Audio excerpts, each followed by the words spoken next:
Good morning मेरे बच्चों। मैं आपका अपना राकेश यादव सर। आज हम लोग पढ़ने वाले हैं क्लास 10th के संस्कृत का चैप्टर भारत महिमा जो पार्ट है इसके सब्जेक्टिव क्वेश्चन को। ठीक है, आइए देखते हैं।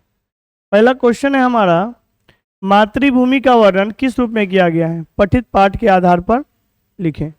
मतलब मातृभूमि जो हमारी मातृभूमि है भारत, इसका वर्णन पाठ के आधार पर कैसे किया गया उसको बताना है। देखिए, हिमालय की गोद में बसा हुआ भारत निश्चय ही स्वर्ग सा सुंदर है।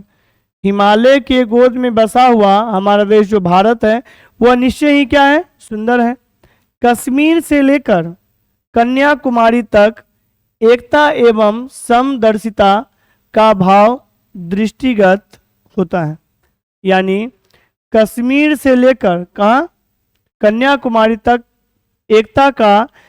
एकता एवं समदर्शिता, यानी एकता मतलब होता है आपस में जो मिलजुल कर रहने का भावना है। समदर्शिता मतलब होता है सेम देखने का जो मतलब मनोभावना होता है, वो भाव क्या है? दृष्टिगत है। यह मातृभूमि निर्मल एवं ममतामयी है। हमारी मातृभूमि जो है निर्मल है, यानी पूरा पवित्र है, और क्या है? ममतामयी है, ममता से भरी हुई है। यहाँ के लोग धर्म जाति के भेदों को भूलकर, यहाँ के जो लोग हैं जाति धर्म के भेदों को भूलकर एक भाव से रहते हैं, मतलब एकत्व का भाव से रहते हैं। विविध पर्व मतलब अलग अलग प्रकार का पर्व त्योहार यहाँ की एकता को एक सूत्र में पिरोए हुए हैं। मतलब यहाँ विभिन्न प्रकार के, विभिन्न जाति, विभिन्न धर्म, विभिन्न समुदाय के लोग रहते हैं। सभी का पर्व अलग अलग है, भाषा अलग अलग है, सभी आपस में क्या है? एकत्व के भाव से रहते हैं। ठीक है, अब देखिए, इसकी भूमि मतलब हमारी भारत की भूमि विशाल एवं रम्य रूपा है। रम्य रूपा मतलब होता है पूरा रमणीय है, मतलब बहुत ही सुंदर रूप है। यहाँ सागरों, पर्वतों एवं झरनों को धारण करते हुए नदियां द्वारा सदा सेवित है। नदियां द्वारा ये क्या है? सदा सेवित है। पर्वत, झरनों ये सब के धारण करते हुए। ठीक है, क्वेश्चन में कहीं कोई डाउट? क्वेश्चन बेहतरीन तरीका से आपको बताया जा रहा है, सबसे हटके। चलिए अगला देखिए क्या है।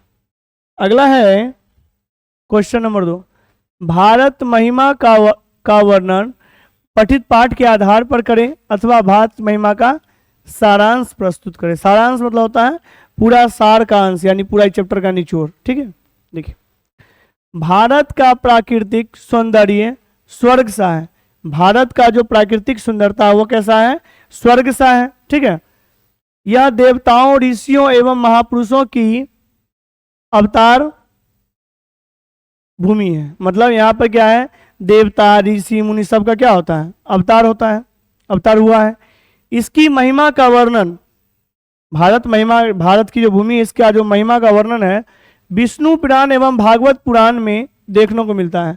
विष्णु पुराण में भी और भागवत पुराण में भी, दोनों में देखने को मिलता है। भारत भूमि पर अवतारित होने वाला मनुष्य, भारत भूमि पर जो मनुष्य अवतार लेता है या जन्म लेता है, ठीक है, निश्चय ही धन्य है। निश्चय ही क्या है? धन्य है। हमारी भारत भूमि विशाल, रम्य रूपा एवं कल्याणप्रद है। हमारी जो भारत की भूमि है वो क्या है? विशाल है, रम्य रूपा मतलब रमणीय रूप है, और क्या है? कल्याणप्रद यानी कल्याणप्रद है। अत्यंत शोभनीय और संसार का गौरव भारत हम सबों के द्वारा सदैव पूजनीय है। संसार का जो गौरव है कौन? हमारा देश भारत, वो क्या है? हम सबों के द्वारा सदैव हमेशा पूजनीय योग्य है। यहाँ धर्म जाति के भेदों को भूलकर, यहाँ पर क्या है? धर्म और जाति का जो भेदभाव है उसको भूलकर एकता एवं सहिष्णुता का पाठ पढ़ाया जाता है। यानी एकता और सहिष्णुता का पाठ पढ़ाया जाता है। हम भारतीय सदैव कहते हैं, हम भारतीय क्या कहते हैं? सदैव कहते हैं वासुदेव कुटुंबकम। वासुदेव कुटुंबकम का अर्थ हुआ संपूर्ण पृथ्वी ही हमारा क्या है? परिवार है। यही हम लोग भारतीयों का क्या है? संस्कार है। ठीक है, अब देखिए क्या, भारत महिमा पाठ के 5 वाक्यों में परिचय। पाठ का परिचय देना है 5 वाक्य में। इस पाठ में भारत के महत्व के वर्णन से संबद्ध पुराणों को 2 पद 3 आधुनिक पद दिए गए हैं। क्या क्या है? 2 पुराणों के 2 पद और 3 आधुनिक पद दिए गए हैं। ठीक है, हमारे देश भारत को प्राचीन काल में इतना महत्व दिया गया था। प्राचीन काल में भी हमारे देश भारत को इतना महत्व दिया गया था कि क्या महत्व दिया गया, देखिए कि देवगण भी, मतलब भारत की भूमि इतनी अलौकिक है, सुंदर है, रमणीय है कि पुराण में भी इसका वर्णन है, और देवता भी यहाँ जन्म लेने के लिए ललायित होते हैं इस मातृभूमि पर, ठीक है, भारत भूमि पर लेने के लिए तरसते हैं। इसकी प्राकृतिक मतलब इसका जो प्राकृतिक है, नेचर है और प्राकृतिक सुषमा यानी प्राकृतिक का जो अवलोकन है, अनेक प्रदूषणकारी तथा विध्वंस क्रियाओं के बाद ही अनूप है। मतलब अनेक जो है प्रदूषणकारी विध्वंसकारी क्रियाओं का क्या है के बाद अनुपम है, मतलब सबसे अलग है, सबसे अच्छा है। इसका निरूपण इस पदों में प्रस्तुत है, ठीक है। इस प्रकार हम लोगों ने 3 क्वेश्चन को अच्छे तरीके से देख लिया, स्क्रीनशॉट ले लीजिए आप लोग। चलिए आइए आगे देखते हैं। आगे क्वेश्चन है हमारा, देवता लोग किस देश के गुणगान करते हैं और क्यों? देवता लोग जो हैं किस देश का गुणगान करते हैं और क्यों करते हैं, ठीक है। देखिए, देवता लोग भारत देश का गुणगान करते हैं क्योंकि भारत भूमि स्वर्ग और मोक्ष प्राप्त करने का साधन है। देवता लोग किस भूमि का गुणगान करते हैं? भारत भूमि को, क्योंकि यह भूमि जो है स्वर्ग और मोक्ष का क्या है, प्राप्त करने का साधन है। मनुष्य भारत भूमि पर जन्म लेने भगवान हरि की सेवा करने योग्य बन जाते हैं। मतलब मनुष्य यहाँ जन्म लेते हैं वह भगवान हरि की सेवा करने के योग्य क्या होते हैं, बन जाते हैं, ठीक है।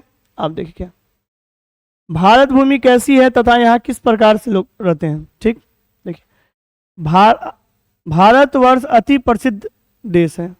भारतवर्ष क्या है, अति प्रसिद्ध देश है तथा यहाँ की भूमि सदैव पवित्र और ममतामयी है। यहाँ की जो भूमि है सदैव पवित्र और क्या है, ममतामयी है। यहाँ विभिन्न जातियों और धर्मों के लोग एकता के भाव धारण करते हुए निवास करते हैं। यहाँ जो है विभिन्न जाति, विभिन्न धर्म, विभिन्न समुदाय के लोग आपस में एकत्व के भाव से रहते हैं, ठीक है। चलिए भारतीयों की क्या विशेषता है, मतलब भारत में रहने वाले लोगों जो हैं भारतीय हैं उसकी क्या विशेषता है?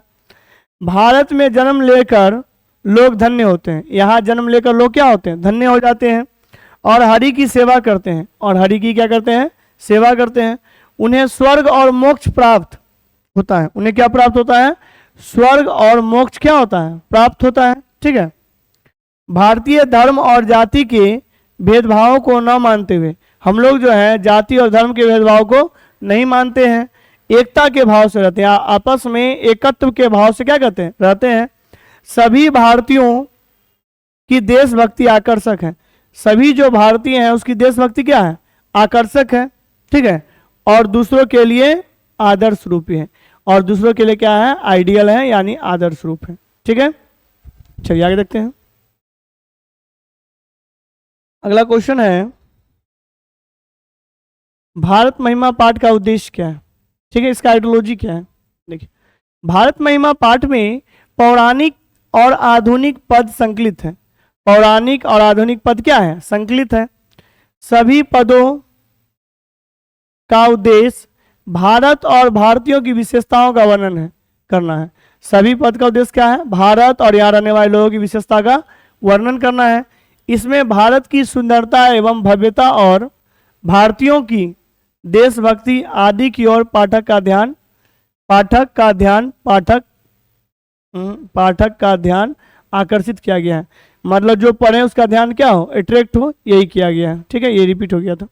अगला है लास्ट, भारत महिमा पाठ में हमें क्या संदेश मिलता है अथवा भारत महिमा पाठ से क्या शिक्षा मिलती है। 5 वाक्य बता देना। देखिए क्या भारत महिमा पाठ में यह संदेश मिलता है कि हमें भारतीय होने पर गर्व होना चाहिए।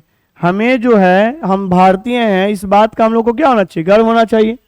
अब देखिए हम भारतीयों को हरि की सेवा करने का मौका मिला है। हम भारतीयों को क्या चीज़ का सेवा करने का मौका मिला है, हरि का सेवा करने का मौका मिला है और मोक्ष प्राप्त करने का भी अवसर मिला है। और मोक्ष प्राप्त करने का भी क्या मिला है, अवसर मिला है। हमें देशभक्त होना चाहिए। हमें क्या होना चाहिए, अपने देश के प्रति भक्ति भाव हमारे अंदर होना चाहिए। अन्य भारतीयों से मिलजुल कर रहना चाहिए। अन्य भारतीयों से मिलजुल कर हम लोग क्या करना चाहिए, रहना चाहिए। ये रहा पाठ का सब्जेक्टिव क्वेश्चन है। अगले वीडियो में हम लोग देखेंगे ऑब्जेक्टिव को। जो भी बच्चे मेरे वीडियो को देख रहे हैं, मेरे चैनल को लाइक करें, सब्सक्राइब करें, दोस्तों को भी शेयर करें। जय हिंद, जय भारत।